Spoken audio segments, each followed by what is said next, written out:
El sufrimiento, claro, no solo sufren las criaturas humanas, dice San Pablo, la creación, los otros seres vivos, de alguna manera, especialmente los animales, los mamíferos, también experimentan sufrimiento. Pero de alguna forma, el ser humano es la única criatura, diríamos, corporal, que se pregunta acerca del sentido del sufrimiento. Y el sufrimiento pertenece a la trascendencia del hombre justamente en este sentido del evangelio del sufrimiento. Es lo que nos revela Jesucristo. Y en consecuencia nosotros estamos llamados a una conversión que es un camino de santidad siguiendo a Jesucristo al éxodo, a la casa del Padre, y donde nosotros tenemos que superar incluso el sufrimiento, es decir, la cruz. Y en consecuencia, en Cristo, nosotros el ser humano se hace parte del cuerpo de Cristo y el cuerpo de Cristo experimenta el sufrimiento. Y eso la Iglesia lo tiene que tener presente. Claro, eso no significa una vocación masoquista, una vocación de desear el dolor por el dolor, sino es encontrarle justamente el sentido, que solo en la fe, en la esperanza, en la caridad, en la revelación, en Cristo podemos entender. Finalmente la respuesta va a ser una vocación, porque Jesucristo nos llama a seguirlo como discípulos, a amarlo sobre todas las cosas, sobre todas las criaturas, más que a nosotros mismos, y a tomar la cruz.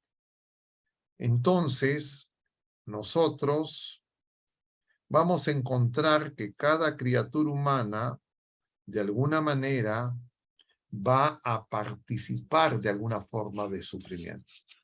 Pero podemos hacerlo con Cristo o sin Cristo. Y claro, el sufrimiento sin Cristo es lo más absurdo que pueda haber. Y eso es lo que experimentan las personas sin fe.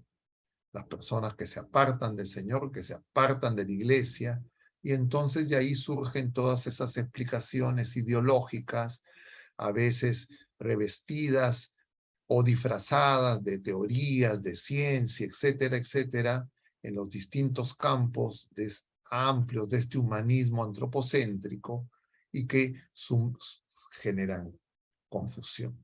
Pero lo que sí no hay confusión y lo que siempre es constatable que el sufrimiento humano produce o suscita compasión, suscita respeto y simultáneamente temor. Es decir, ante el sufrimiento humano, el ser humano se puede compadecer, incluso las personas sin fe. Ante el sufrimiento humano, nosotros guardamos muchas veces un silencio de respeto.